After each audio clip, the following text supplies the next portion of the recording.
ওইরকম কাবা বাইতুল্লাহ যেটা বাবা আদমের পয়লা নির্মাণ, বাবা আদমের নির্মিত পৃথিবীর মাটির পয়লা ঘর একটা মসজিদ। এই মসজিদের শান হলো এটা হুদাল্লিল আলামিন। এই মসজিদ, এই ঘরটা শুধুই মাত্র মানুষের জন্য পথ প্রদর্শক না, এটা আলামিনের জন্য পথ প্রদর্শক। এটা বাইতুল্লাহর শান। এ কারণে বাইতুল্লাহ যখন মানুষ পাহারা দেওয়া বন্ধ করে দিয়েছে, মানুষ যখন বাইতুল্লাহর নিরাপত্তা দিতে ব্যর্থ হয়ে গেছে, আবাবিল পাখির ঝাঁক কাবার আশিক দল ধরে এসে আল্লাহর ঘর বাবা আদমের নির্মাণ মসজিদকে তারা রক্ষা করেছে। আলাম তারা কাইফা ফাআলা রাব্বুকা বিআসহাবিল ফিল, কোরআনে কারীমে ইতিহাস বর্ণিত আছে। এই ঘরটা বাবা আদম বানাইছেন। কি জন্য বানাইছেন? সন্তানদের আখিরাত ঠিক করার জন্য বানাইছেন। এ কারণে আদম সন্তানেরা মসজিদ বানায়, মাদ্রাসা বানায়, মানুষের বসবাসের জন্য না, কোন মাদ্রাসার সভাপতি আর সেক্রেটারির পদ নিয়ে রাজনীতি করার জন্য না, রাজনীতি করার জন্য না। জমিনে আদম সন্তানকে দোজখের আগুন থেকে রক্ষা করার জন্য, তাদের আখিরাত গঠন করার জন্য। আল্লাহর কালামে আল্লাহ তাআলা আমাদের পিতৃপুরুষের আলোচনা করছেন। যেমন কোরআনে কারীমে পৃথিবীর পয়লা মানুষের আলোচনা আছে। আমাদের বাবা আদম আলাইহিস সালাতু ওয়াস সালামের আলোচনা কোরআনে কারীমে করেছেন। বাবা আদমের পরে আমাদের আরেক বাবা নূহ আলাইহিস সালাতু ওয়াস সালাম, তিনিও, ওনাকে বলা হয় দ্বিতীয় আদম। ওনার আলোচনাও কোরআনে কারীমে আল্লাহ তাআলা করেছেন। এরপরে আমাদের আরেক বাবা মুসলিম জাতির পিতা ইব্রাহিম খলিল, ওনার আলোচনাও আল্লাহ তাআলা আল্লাহর কালামে করেছেন। এমন অসংখ্য পয়গম্বরদের আলোচনা আল্লাহ তাআলা আল্লাহর কোরআনে করছেন। কেন করছেন? এমনি না, আমাদের পিতারা যেমন আমাদেরকে ওই রকম হওয়ার জন্য আল্লাহ তাআলা দিক নির্দেশনা প্রদান করেছেন। কারণ সন্তানের ভেতরে যদি বাবার কিছু গুণ না আসে, এই সন্তানকে যোগ্য সন্তান কয় না অযোগ্য কয়? হ্যাঁ, बाप का इल्म ना अगर बेटे पर अजबर हो तो पिसर काबिल मीरास से पिदर क्यों कर हो। डॉक्टर इकबाल বলেছেন, বাপের কিছু খাসলত যদি, কিছু ইলম যদি, কিছু স্বভাব যদি সন্তানের ভেতরে না আসে, তাহলে ওই সন্তান আর কিসের সন্তান? মুখে তো দাবি করি যে আমরা বাবা আদমের সন্তান, মুখে দাবি করি আমরা ইব্রাহিম খলিলের সন্তান, কিন্তু লক্ষণীয় বিষয় হলো যে তাদের গুণ আমাদের ভেতরে আছে না নাই। এ কারণে কোরআনে কারীমের মধ্যে কিন্তু আমাদের তিনজন বাবার আলোচনা আছে। আমাদের এক নাম্বার বাবা হলেন বাবা আদম আলাইহিস সালাতু ওয়াস সালাম, যিনি আবুল বাশার। পৃথিবীর যত মানুষ আছে সব মানুষের বাবা হলেন বাবা আদম। বাবা আদমের আলোচনা আল্লাহ তাআলা কোরআনে কারীমে করে সন্তানদেরকে বুঝাইছেন, এরে আদম সন্তানেরা তোমরা কিন্তু তোমাদের বাবার কর্মগুলা কইরো। যেমন আমাদের বাবা আদমের কিছু কৃত্তি কর্ম, এর ভেতরে এক নাম্বার কাজ যেটা বাবা আদম দুনিয়াতে সে এক নাম্বার কাম যেটা করেছেন, সেটা হলো বাবা আদম এই পৃথিবীতে সর্বপ্রথম সন্তানদের চিন্তা করছেন। আমরাও সন্তানদের চিন্তা করি, কিন্তু আমরা সন্তানদের ইহকালের চিন্তা করি, আর বাবা আদম হলো সন্তানদের পরকালের চিন্তা করছেন। আমাদের সন্তান আছে, আমরা আমাদের সন্তানদের চিন্তা করি, কিন্তু আমাদের চিন্তার ভেতরে থাকে যে আমার সন্তানটা আমার পরে কোন ঘরে বসবাস করবে, আমার 4 ছেলের কোন ছেলে কোন জমির চাষাবাদ করবে, কারে কোন মার্কেটের মালিকানাটা দিয়ে দেয়া যায়, আমার পরে আমারই সন্তান তার জীবিকা সন্ধানে কোন কাজ করবে, এইগুলো হলো আমাদের চিন্তা। আর আমাদের জন্ম হওয়ার আগেই আমাদের বাবা আমাদের চিন্তায়, আমাদের পরকালের চিন্তা করে আমাদের বাবা এই পৃথিবীতে সর্বপ্রথম কাজ যেটা করেছেন, কোরআন বলে যে আমাদের বাবা আদম সর্বপ্রথম মসজিদ নির্মাণ করছেন। আল্লাহ বলেন ইন্না আউওয়ালা বাইতি উযিআ লিন-নাস, ইন্না আউওয়ালা বাইতি উযিআ লিন-নাস লাল্লাযী বিবাক্কাতা মুবারাকাও ওয়া হুদাল লিল আলামিন। ইন্না আউওয়ালা বাইতি উযিআ লিন-নাস লাল্লাযী বিবাক্কাতা মুবারাকাও ওয়া হুদাল লিল আলামিন। মানুষ হিসাবে আদম আলাইহিস সালাতু ওয়াস সালাম পৃথিবীতে সর্বপ্রথম একটা ঘর বানাইছেন। এই ঘরটা পৃথিবীর মানুষের বসবাসের জন্য বানান নাই, এই ঘরটা বানাইছিলেন পৃথিবীর মানুষের আখিরাত সোজা করার জন্য। এবং এই ঘরটাকে কেন্দ্র করে ওনার সন্তানরা আল্লাহমুখী থাকবে। আদম সন্তানরা এই ঘর কেন্দ্র করে রবের গোলামি করবে। এই প্রথম ঘর যেটা উনি বানিয়েছিলেন, আমরা আমাদের সন্তানদের জন্য 5 তলা বিল্ডিং 3 তলা বাড়ি আর বাগান বাড়ি বানাই, কিন্তু আমাদের জন্য আমাদের বাবা মসজিদ বানাইছেন। আল্লাহু আকবার বলেন। কি বানাইছেন? মসজিদ বানাইছেন। বাবা আদমের পয়লা কাজ, বাবা আদমের প্রথম নির্মাণ একটা ঘর, যে ঘরটা বাবা আদম মক্কাতুল মুকাররমাতে বানাইছেন। বিবাক্কাতা মুবারাকা, মক্কা মুকাররমায়, মক্কা মুআজ্জামায় যে ঘর বাবা আদম বানাইছেন, ওই ঘরটা দুনিয়ার ইতিহাসের পয়লা ঘর। এই ঘরটা শুধুই মাত্র মক্কার মানুষের জন্য নির্মাণ নয়, আদম ঔরসে জন্মগ্রহণ করা সারা পৃথিবীর সকল মানুষ শুধুই নয়, সকল মাখলুকাতের জন্য, আলামিনের জন্য এই ঘর তিনি নির্মাণ করেছেন। এ কারণে এই ঘরের শান হলো হুদাল লিল আলামিন, অর্থাৎ আল্লাহ তাআলা রব্বুল আলামিন মুহাম্মাদুর রাসূলুল্লাহ সাল্লাল্লাহু আলাইহি ওয়াসাল্লাম রাহমাতুল লিল আলামিন। আর কাবা বাইতুল্লাহ, বাবা আদমের নির্মিত ঘর হলো হুদাল লিল আলামিন। আল্লাহ তাআলা যেমন রব্বুল আলামিন, শুধু মানুষের প্রভু না, মানুষের প্রতিপালক না, মানুষের রব না, শুধু সকল সৃষ্টির রব প্রতিপালক কে? আরো আস্তে করে কোন কে? আল্লাহ। সবকিছুর রব কে? তিনি রব্বুল আলামিন।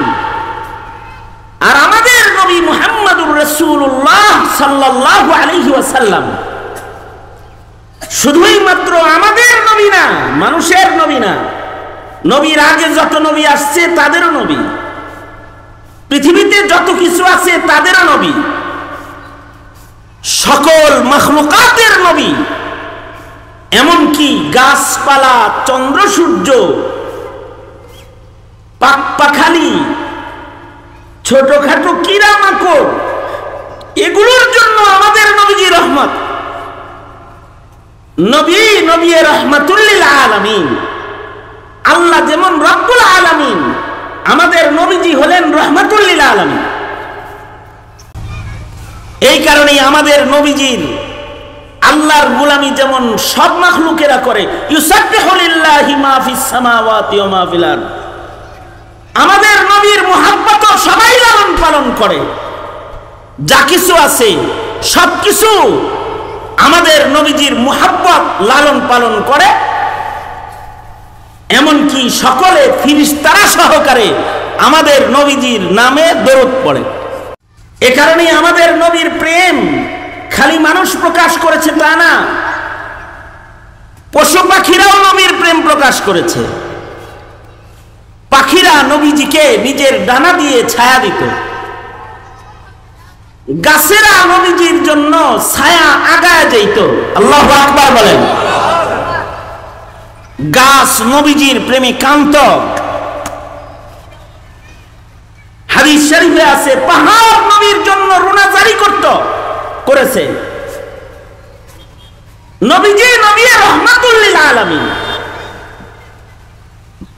ওইরকম কাবা বাইতুল্লাহ যেটা বাবা আদমের পয়লা নির্মাণ,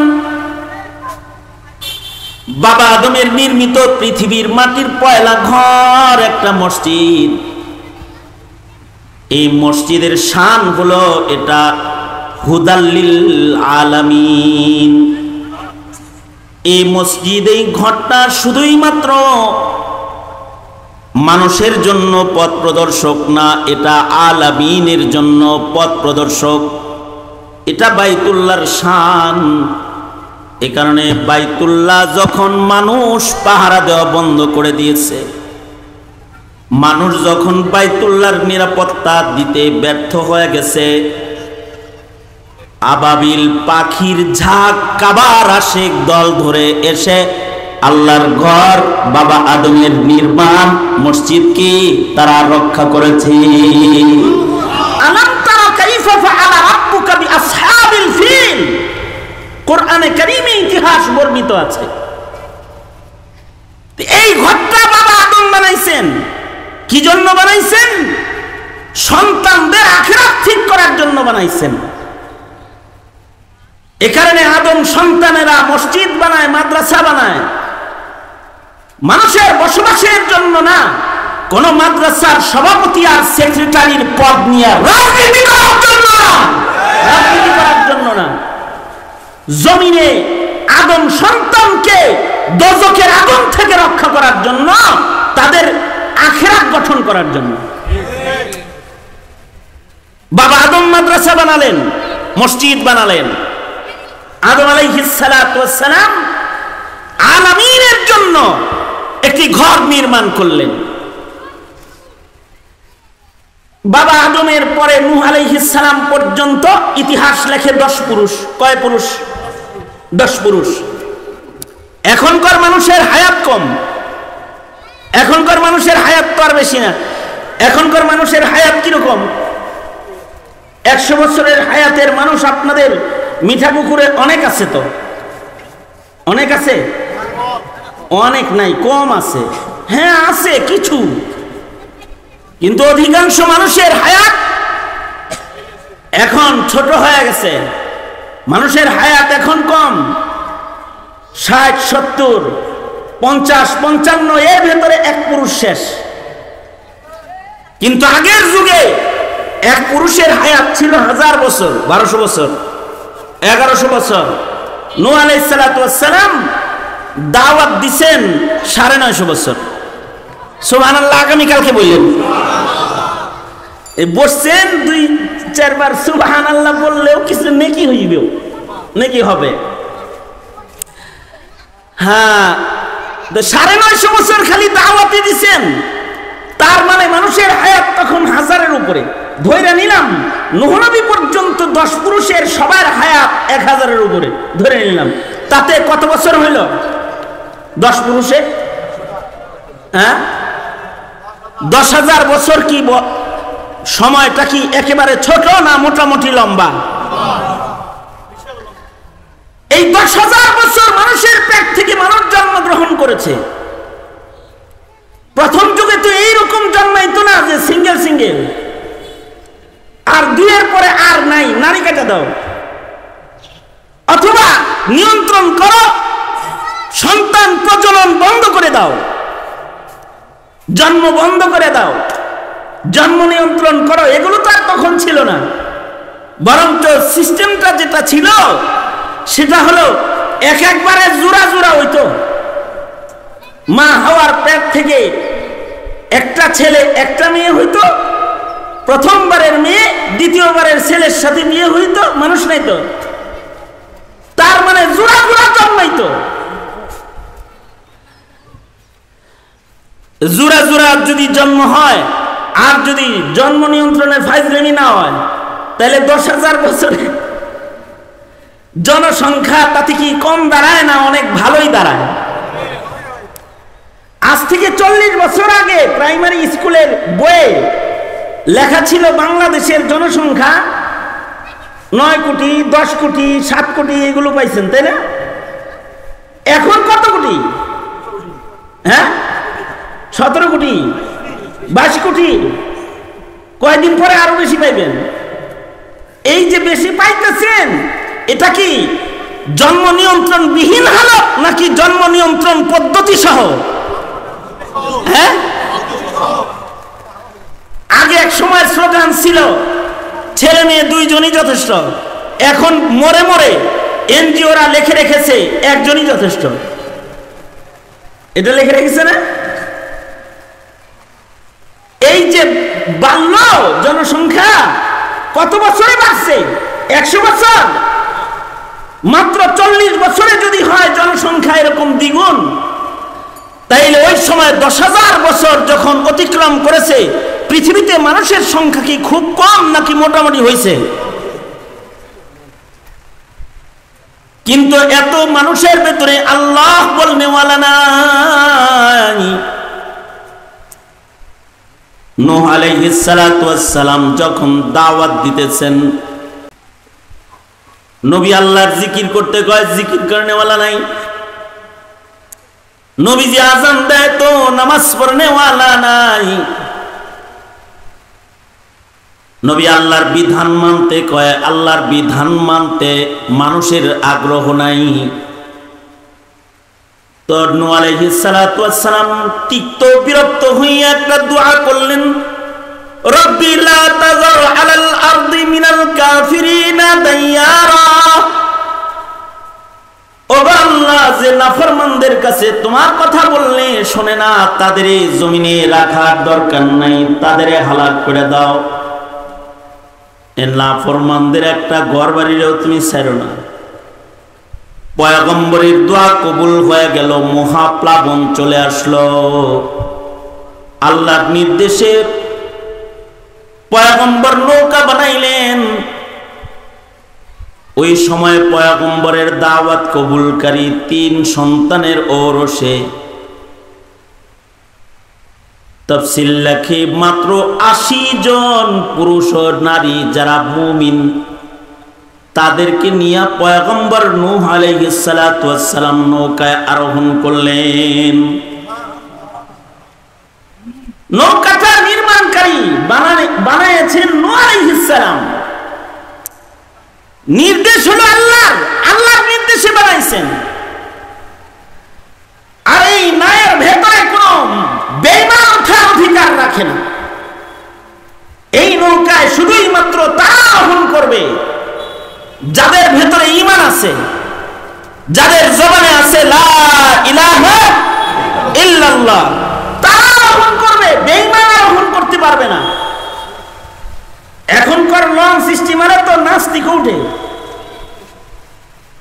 মুরতাদ উঠে, বেঈমান উঠে, কিন্তু নূহ নবীর নৌকা ঈমানদার ছাড়া আর কারোর জায়গা নাই।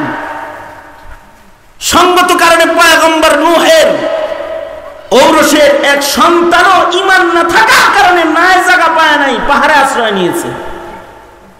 কিন্তু মহাপ্লাবন এটা সর্বোচ্চ গতিও, পানি উপরে উঠে গেলে সকল মানুষগুলো পৃথিবীতে যা ছিল বেঈমান সব পানিতে ডুবে মরে গেছে, ঘর বাড়ি তছনছ হয়ে গেছে।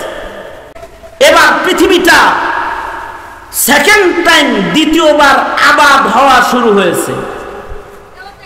অর্থাৎ এ কারণেই নূহ আলাইহিস সালাতু ওয়াস সালামকে দ্বিতীয় আদম বলা হয়।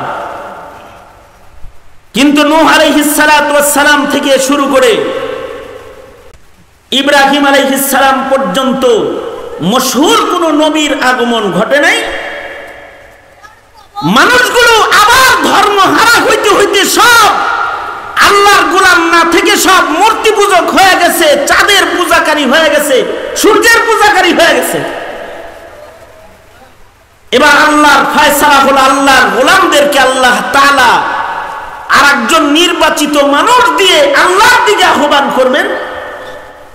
জমিনে এখন আল্লাহ বলনেওয়ালা কেউ নাই, একজন আগমন করবেন আবার আল্লাহর পথে ডাকনেওয়ালা, আসমানের ফয়সালা তিনি হবেন মুসলিম মিল্লাতের পিতা ইব্রাহিম খলিলুল্লাহ। ইব্রাহিম আসবে জমিনে, এটা যখন আসমানে আলোচনা হয়েছে, জিনেরা আগে আসমানের দরজা খোলা ছিল, উপরে যাইতে পারত। আসমানের খবর শুনি না, জমিনের উপরে জালিম শাসক নমরুদের কাছে খবরটা ডেলিভারি দিয়ে দিছে। জানো জানো নমরুদ, তুমি তো সারা দুনিয়ার রাজত্ব করো, তোমার রাজত্ব ভাঙবার লেগা খলিলুল্লাহ আইতাছে, ইব্রাহিম ইজ কামিং, ইব্রাহিম আসতেছে, কিন্তু সব তছনছ করে হারাই দিব। যেহেতু আসমানের দুয়ার খোলা, জিনেরা খবর এনে উপর থেকে নিচে সাধকদের কাছে গণকদের কাছে দিয়ে দিত। সঙ্গত কারণে তখন আসমানের ফিরিস্তাদের কথোপকথন কিছু চুরি হইত, জিনেরা চুরি করে এটা নিচে নিয়ে আসত এবং গণকদের কথা মানুষ তখন বিশ্বাস করত, রাজা বাদশাহও গণকদের কথা বিশ্বাস করত। নমরুদের কাছে গণকে যখন বলছে যে ইব্রাহিম আসতেছে, নমরুদের এইবার মাথা খারাপ হয়েছে। বৃষ্টি পড়তেছে, এখন তো আগুন জ্বলে নাই, বসেন বসেন, এখনই শেষ হয়ে যাবে। তা আমি যেটা বলতে চাই আপনাদের কাছে সেটা হলো, বৃষ্টি খুব দরকার, রহমত তো মাহফিলের বরকতে বৃষ্টি হইতেছে, আলহামদুলিল্লাহ। ইব্রাহিম আলাইহিস সালাতু ওয়াস সালাম আসবেন, কিন্তু নমরুদ তো সারা দুনিয়ার বাদশা, সে আইন করলো স্বামী স্ত্রী একসাথে আর থাকতে পারবে না, ইব্রাহিম আসতে দিব না। দায়িত্ব দিছে আজর রে, আজর গোপনে একদিন থেকে আলাইছে, আল্লাহ তাআলা ইব্রাহিমকে আজরের ঘরেই পাঠিয়ে দিচ্ছে। ইব্রাহিম আলাইহিস সালামের জন্ম হলো, ইব্রাহিম আলাইহিস সালাতু ওয়াস সালাম শিরক আর বহুত্ববাদকে তছনছ করে একাত্মবাদের ঝান্ডাকে উঁচু করলেন। এবং ইব্রাহিম আলাইহিস সালাম দিয়ে আল্লাহ তাআলা নূহ নবীর প্লাবনে যেই ঘরটা নির্মিত হয়েছিল হুদাল লিল আলামিন হিসাবে, যেটা মাটির নিচে হারিয়ে গেছে, এটাকে পুনর্নির্মাণ করলেন। বাহানা হিসাবে ইসমাঈলকে বনবাস দিলেন, সেথায় কুরবানির ইতিহাস করলেন, সাফা মারওয়ার ইতিহাস করলেন, জমজমের পানি ওখান থেকে বের করলেন। এবং ইব্রাহিম ইসমাঈল দিয়া আল্লাহ তাআলা আবার পুনরায় আল্লাহর বান্দাদেরকে আল্লাহর দিকে করার জন্য কাবা শরীফকে পুনর্নির্মাণ করলেন। ইব্রাহিম আলাইহিস সালাতু ওয়াস সালাম বাইতুল্লাহ নির্মাণ করলেন,